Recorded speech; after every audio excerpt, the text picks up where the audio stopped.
आज हम लोग बात करेंगे आज हम लोग बात करेंगे IIT JEE series lecture number 6 पर। सबसे पहली बात तो सभी स्टूडेंट को गुड इवनिंग। और दूसरी बात, अब जो मैं देख रहा हूँ कुछ स्टूडेंट टीचर के मिसगाइड के कारण बहुत स्टूडेंट का कहना है कि सो हम बोर्ड का प्रिपरेशन करें कि हम जेई का प्रिपरेशन करें या एंट्रांस एग्जाम का प्रिपरेशन करें। हम आपसे पूछना चाहते हैं कि हम अपने सब्जेक्ट की बात करते हैं, दूसरे के सब्जेक्ट की बात मैं क्यों करूं? मैं आपको जेई के लिए कितना अलग से पढ़ने के लिए बोला है? तो मैंने बोला कि जो उधर आपको मैं पढ़ाता हूं 7 to 8 AM में, वो तो सबको पढ़ना है, वो तो 11th 12th वाले को भी पढ़ना है और उसी के साथ साथ जो एंट्रांस का प्रिपरेशन करते हैं उनको भी पढ़ना है। बस एक्स्ट्रा में आधा घंटा या 45 मिनट आपको अलग से समय देना है।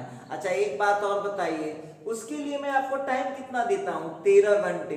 एक वीडियो 7 बजे सुबह आता है और दूसरा वीडियो 8 बजे रात को आता है। तो एक बात हमको आप बता दीजिए, मैं आपसे एक बात करना चाहता हूं कि आप लोग इतने ज्यादा पढ़ाकू हो गए हैं कि आप लोग आधा आधा घंटा भी पूरा पढ़ रहे हैं, जो आपको समय नहीं मिल रहा है। इतना पढ़ रहे हैं आजकल, इतना मेहनत कर रहे हैं आप लोग। ये कौन है कि जो सोने में दिक्कत हो रहा है, पढ़ाई में दिक्कत हो रही है? आपको 45 मिनट 30 मिनट एक्स्ट्रा टाइम लगा लेने से साथ साथ यदि जेई का प्रिपरेशन हो जा रहा है, एंट्रांस एग्जाम का प्रिपरेशन हो जा रहा है, तो गलत है क्या?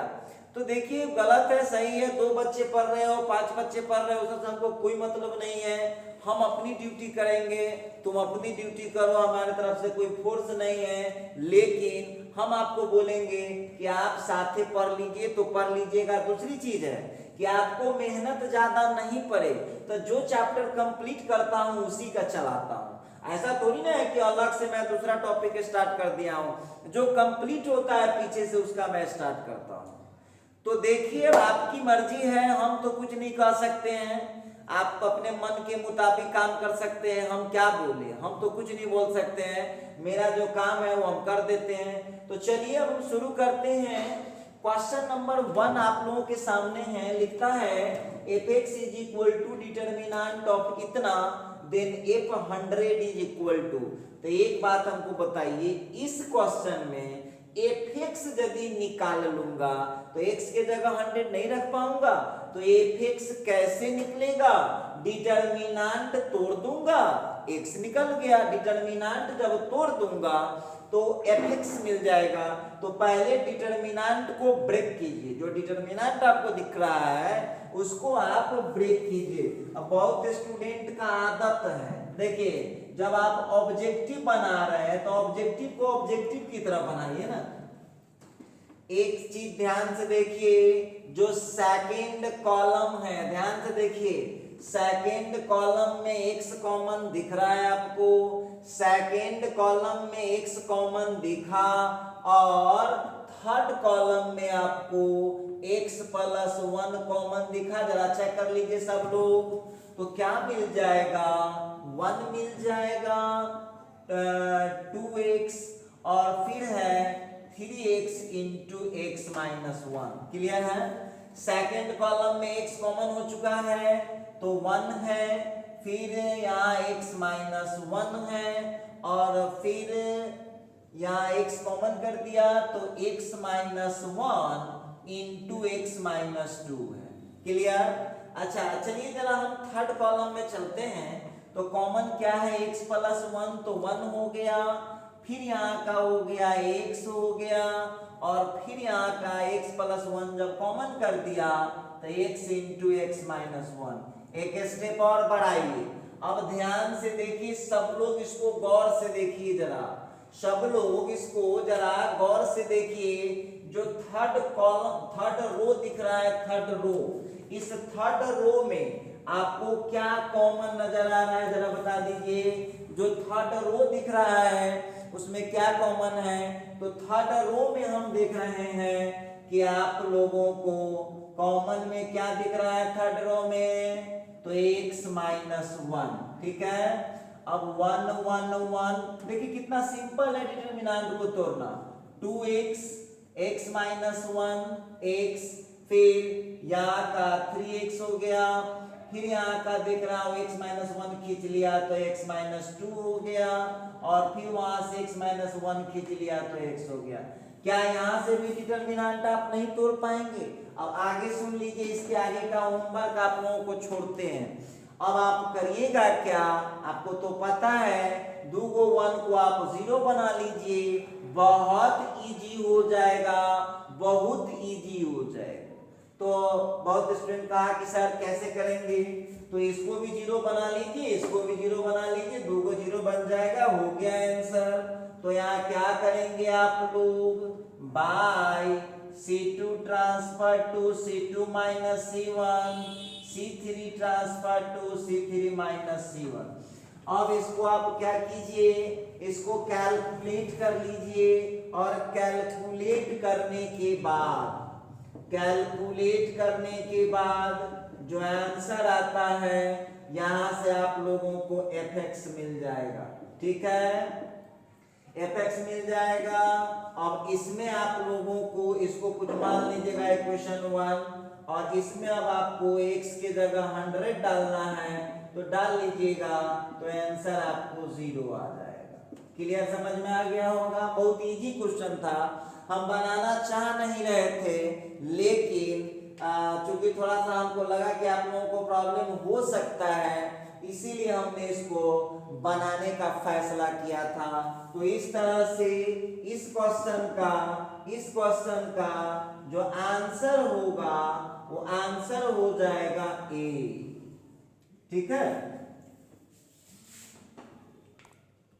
तो देखिए बहुत सिंपल क्वेश्चन था, और बड़े इजी तरीके से इस क्वेश्चन को आप बना भी सकते थे, ठीक है। तो चलिए क्वेश्चन का सॉल्यूशन हो गया, और ये मैं सॉल्यूशन कर रहा था 1 नंबर क्वेश्चन का, ठीक है। ये फर्स्ट नंबर क्वेश्चन का हमने फर्स्ट नंबर क्वेश्चन का सॉल्यूशन आपको कर दिया है, बहुत इजी है। डिटरमिनेंट निकाल लीजिए, x की जगह 100 डाल दीजिए, जो आंसर आ जाएगा। इतना देखिए। दूसरी चीज है कि आप एक बात समझ रहे हैं, ये पढ़ लेने से दिमाग आपका इतना हाई लेवल का हो जाएगा कि बोर्ड तो आपको बहुत छोटा लगने लगेगा, बोर्ड का एग्जाम। और बोर्ड के स्पेशल प्रिपरेशन के लिए तो सुबह 7 बजे का बैच चल ही रहा है। चलिए, तो इस तरह से जो है हम लोग कुछ बातचीत और कर लेते हैं, देखते हैं क्या होने वाला है नेक्स्ट बातचीत। अब यहाँ पर जो है 3 नंबर हो गया, सॉरी दूसरे नंबर का आप सॉल्यूशन करता हूं। देखिए क्वेश्चन को जरा पढ़ें। द पैरामीटर किसको बोलते हैं, जनरल कांस्टेंट को।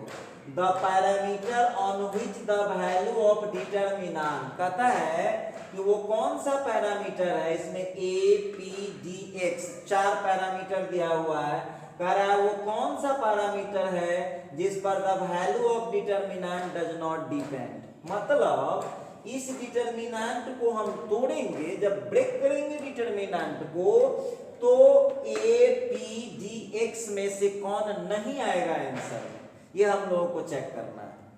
तो चलिए देखते हैं कैसे हम लोग इसको सॉल्व कर पाएंगे। तो यहाँ पर जो है हम लोग देख रहे हैं delta is equal to determinant का जनरल सिंबल ले लिया मैंने 1 cos of p minus D X, फिर हो गया sine of p minus D of x। Clear है। फिर यहाँ है a cos of px sine of px, ठीक है। फिर a square cos of p plus D into X, और फिर sine of p plus D of X. अब देखिए इस क्वेश्चन को सॉल्व करने के लिए आप लोगों को इसमें कुछ ट्रिगोनोमेट्री का फॉर्मूला भी अप्लाई होगा। इस क्वेश्चन को सॉल्व करने के लिए आप लोगों को इसमें कुछ ट्रिगोनोमेट्री का फॉर्मूला भी अप्लाई किया जाएगा। तो देखिए करना क्या है, इसको यहाँ पर ला के देखिए जोड़ दीजिए, तो यहाँ एक फॉर्मूला कन्वर्ट कर जाएगा, cos of a minus B plus cos of a plus b का फॉर्मूला होता है 2 cos a into cos b। ठीक है, उसी तरह से sine of a minus b plus sine of a plus b, तो इसका फॉर्मूला होता है sine a into cos b। तो चलिए ये आप लोगों को यहाँ पर दोनों फॉर्मूला अप्लाई करना होगा। अब बहुत स्टूडेंट हमसे क्वेश्चन करता रहता है, देखिए बहुत स्टूडेंट हमसे क्वेश्चन करता है कि सर आप कैसे समझ गए कि यहाँ यही लगाएंगे तो हमारा काम हो जाएगा। देखिए मैं थोड़ी ना बोल रहा हूँ, क्वेश्चन कह रहा है। देखिए यहाँ a माइनस बी है, यहाँ a प्लस बी है, यहाँ a माइनस बी है, यहाँ a प्लस बी है, तो लगाइए बहुत इजी हो जाएगा। तो देखिए क्वेश्चन में क्या कर पाएंगे हम लोग, तो इसको पहले यहाँ जोड़ते हैं bye C1 transfer to C1 plus C3, तो क्या हो जाएगा 1 plus a square cos of p minus d of x plus cos of p plus d of x। फिर यहाँ हो जाएगा sine of p minus d of x plus sine of p plus d of x। a cos px sine px a square cos of p plus d of x sine p plus d of x। अब आप लोग एक बात बताइए, थोड़ा सा और छोटा बन जाएगा question. 1 plus a square 2 cos px into cos dx 2 sin px into cos dx। Clear हो गया यहाँ तक? सेकंड कॉलम को हमने कुछ नहीं किया है, तो जिसको आपने कुछ नहीं किया है उसको चुपचाप छोड़ दीजिए, उसको परेशान मत कीजिए आप। साइन px हो गया a square cos of p plus d of x sine of p plus d of x। Clear हो गया है? अब देखिए यहाँ जो मैं बात करने वाला हूँ जरा गौर कीजिएगा। अब आप लोग जितने फास्ट कैलकुलेशन करने का पावर रखते हैं उतना फास्ट कैलकुलेशन कर लीजिए, वो आपके टैलेंट पर डिपेंड करता है। देखिए अब कुछ मत कीजिए, इसको आप क्या कीजिए, इस कॉलम को इसको ध्यान से देखिएगा। यहाँ पर हमको cos dx घट रहा है, यहाँ भी घट रहा है, तो एक और ऑपरेशन यहाँ पर हम लोग लगा देते हैं। कौन सा ऑपरेशन लगाते हैं? तो देख लीजिए यहाँ पर by C1 transfer to C1 minus, देखिए बहुत सिंपल है, C1 माइनस 2 इंटू, देखिए बहुत सीधा हो जाएगा 2 into C2 into 2 cos dx। देखिए प्रॉपर्टी लगाने से क्या होता है, हम तो डायरेक्ट भी तोड़ सकते थे, ऐसा थोड़ी है कि हम डायरेक्ट डिटरमिनेंट को वहां नहीं तोड़ सकते थे, हम डायरेक्ट भी तोड़ सकते थे, लेकिन थोड़ा भारी हो जाता है क्वेश्चन, अब थोड़ा आसान रहेगा। अब देखिए तो यहाँ जो आप क्वेश्चन देख पा रहे हैं, आपके मुताबिक इसको जो है 2 cos dx से मल्टीप्लाई करके यहाँ घटाना है, तो 1 plus a square minus 2a cos dx। Clear है? ये तो 0 हो जाएगा, ये भी 0 हो जाएगा। और देखिए जो विद्यार्थी तो ये आते हैं, एक बात और आप लोगों को बता दे रहे हैं, जो विद्यार्थी मेहनती नहीं है वो आप जेई सीरीज पर दिमाग न लगाएं, ठीक है? मेहनती हैं तो जरूर लगाएं। हम बोलेंगे कि मेहनत कीजिए, लेकिन पर आदमी से बढ़ के कुछ नहीं होता। आदमी जो चाहता है कर सकता है, उससे बड़ा कुछ नहीं होता है, ठीक है? अब आइए तो इस क्वेश्चन का आंसर आप लोगों के सामने आ रहा है। देखिए कितना सीधा हो गया, बस यहां से हम कर लेंगे तो इस क्वेश्चन का आंसर देखिए क्या आने वाला है आपके सामने में।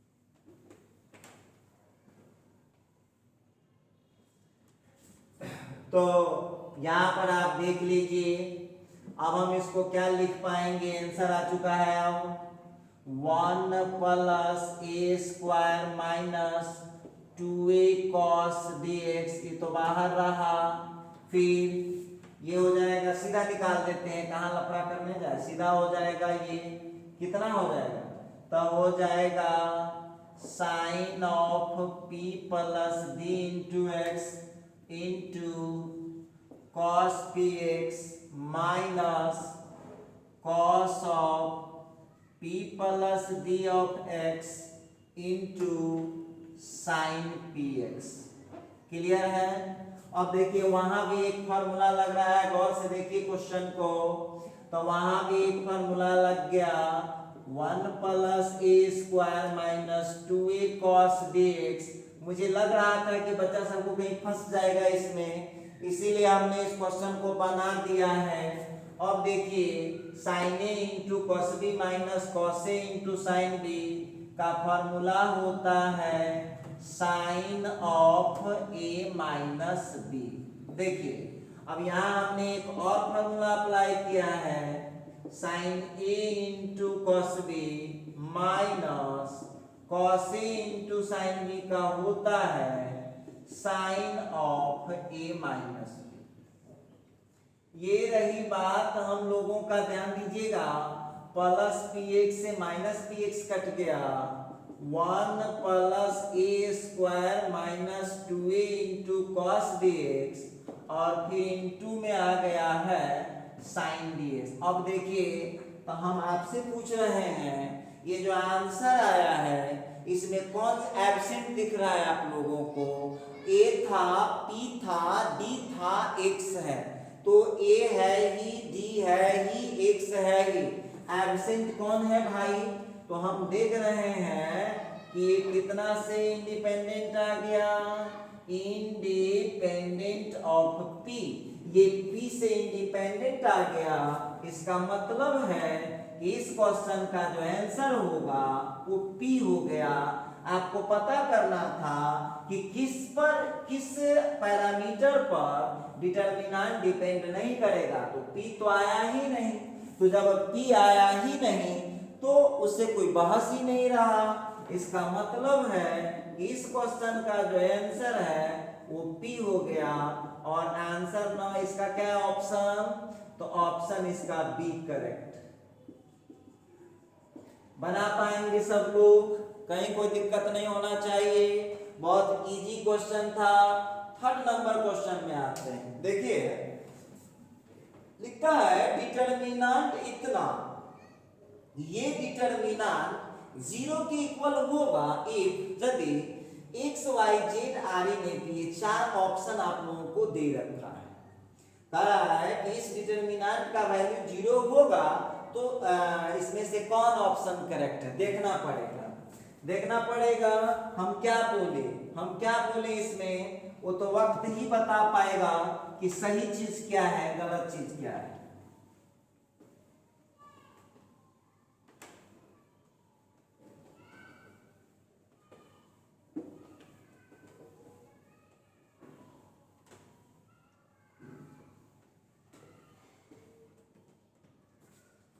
अब देखिए, अब जो हम सॉल्यूशन करेंगे, अब थर्ड नंबर का सॉल्यूशन कर रहे हैं। Delta is equal to determinant of, question है x into P plus Y, y into P plus Z 0, फिर x y और फिर x into P plus Y, ठीक है, फिर हो गया y z और फिर y into P plus Z. अब यहाँ जो है आप लोग इसको कितना फास्ट सॉल्यूशन कर लेते हैं वो आपके ऊपर डिपेंड करता है। और इस डिटर्मिनेंट का वैल्यू वो कितना दिए हुआ है, इस डिटर्मिनेंट का वैल्यू वो दे रखा है 0। ठीक है, अब यहाँ देख लीजिए, वक्त ही बताएगा क्या होगा। By C1 transfer to C1 minus P into C2 minus C3।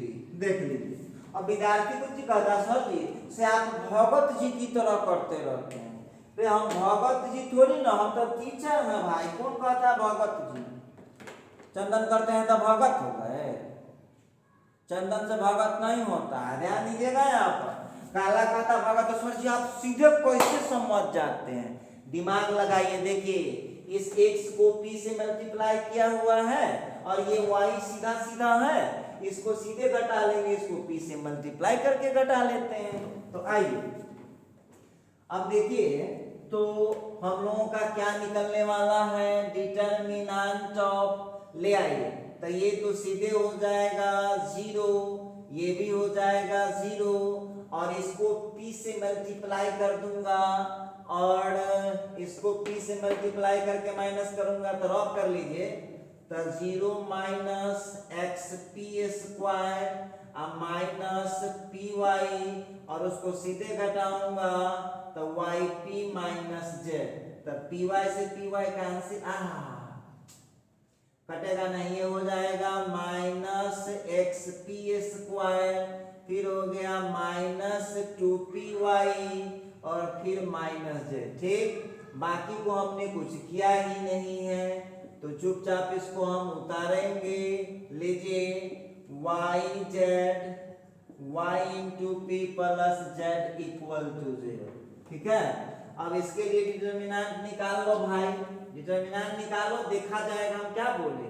Determinant आप निकालिए, डिटर्मिनेंट निकालने के बाद जो होगा वो हम लोग देख लेंगे, उसमें कोई घबराने की बात नहीं।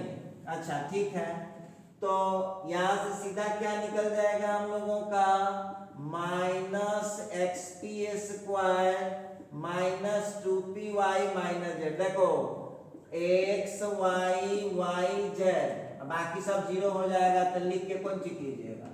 अब देखिए ये भी 0 में यहाँ हो जाएगा, minus x P square minus 2पाई square minus z equal to 0 और ये डिटर्मिनेंट कितना हो गया, x into z equal to y square आ रहा है।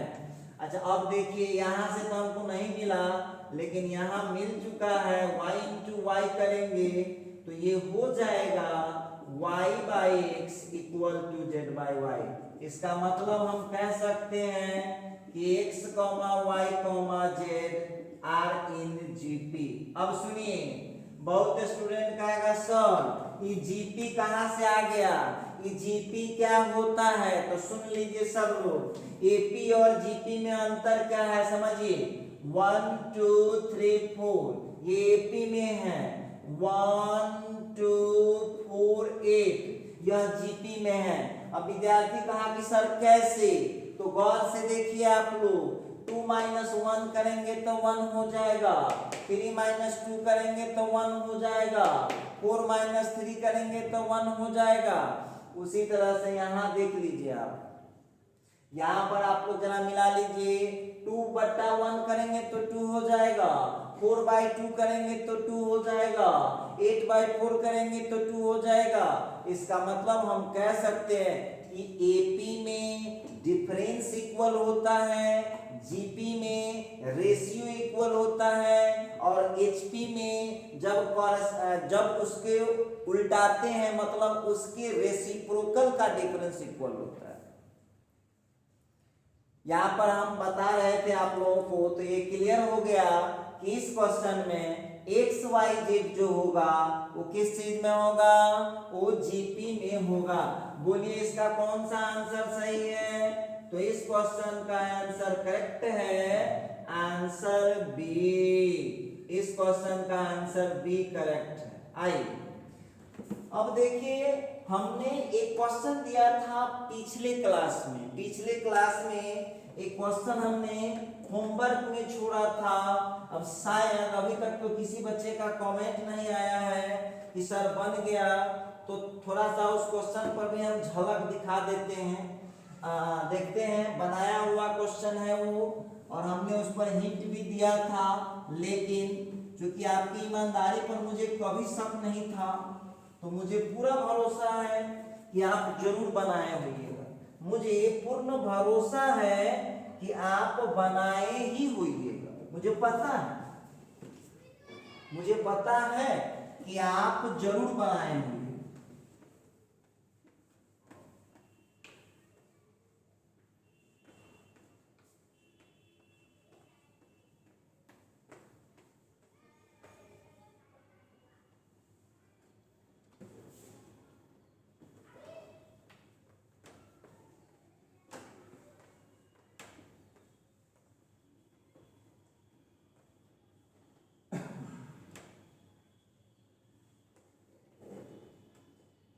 तो उस क्वेश्चन के लिए चलते हैं। एक डिटरमिनेंट दिया था और कह रहा था कि इसके रियल रूट मतलब x के क्या क्या वैल्यू हो सकते हैं। तो ये जो सॉल्यूशन कर रहा हूँ ये किस क्वेश्चन का कर रहा हूँ, क्वेश्चन 4, और ये है लेक्चर नंबर 5 का, जो HW था ना उसी का सॉल्यूशन कर रहा हूँ। अब देखिए यहाँ पर हम लोगों के पास क्या है, तो determinant of sine x cos x, फिर हो गया cos x sin x, फिर है cos x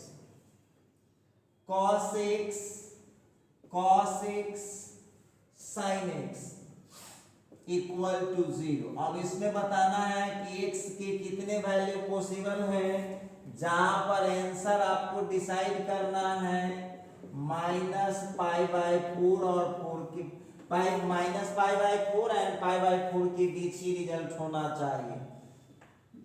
देखिए इस क्वेश्चन में आप लोग ध्यान से देखिए, इधर से तीनों को जोड़े या इधर से तीनों को जोड़े, सेम रिजल्ट आ रहा है। लिख पाऊंगा C1 transfer to C1 plus C2 plus C3, आइए तो हो जाएगा sin x प्लस 2 cos x sin x प्लस 2 cos x sin x प्लस 2 cos x, ठीक है। cos x sin x cos x sin x equal to 0। इस पूरे को खींच के बाहर कर देता हूं तो क्या मिलने वाला है, sin x प्लस 2 cos x common 1 1 1 cos x sin x cos x sin x equal to 0, ठीक है। अब देखिए ये तो अब 0 हो चुका है, यहाँ पर sin x प्लस 2 cos x इक्वल टू नहीं, हाँ इतना इक्वल टू तो 0 हम ले ही सकते हैं। अब जो बाकी डिटरमिनेंट बचा उसका कैलकुलेशन कर लीजिए, सब दिमाग में कीजिए calculation.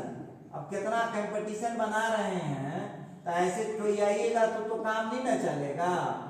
R2 minus R1 R3 transfer to R3 minus R1।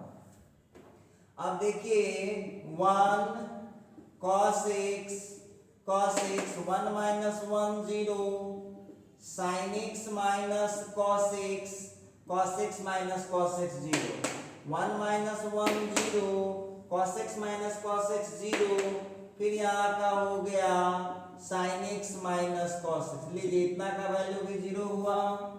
अब थोड़ा सा इसको और एक्सप्लेन करें हम लोग, आप काम करते रहिए, बैठ के ना रहना है, बैठ के रहना है, ठीक बात है। चलिए तो sin x equal to -2 cos x, तो ये हुआ, और ये हम लोगों का आ रहा है sin x minus cos x का होल स्क्वायर, बाकी सब खत्म हो गया।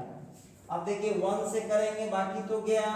अब हम लोगों का आ गया है sin x by cos x equal to -2, sin x by cos x equal to -2, और इसके बाद यहाँ आ गया sin x minus cos x equal to 0। थोड़ा सा और हम लोग इसको आगे प्रोसीड करें तो देखिए वहां से जो हम लोगों को आ रहा है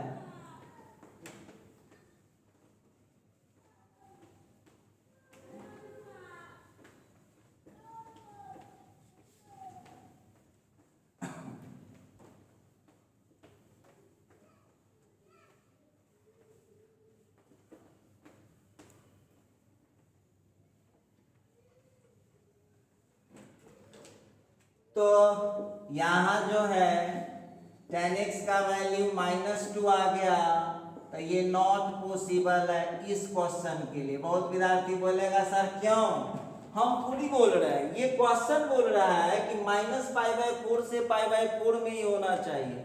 इसका मतलब है कि वैल्यू जो है tan x का -1 से 1 में आना चाहिए, तो ये तो भाई -2 है।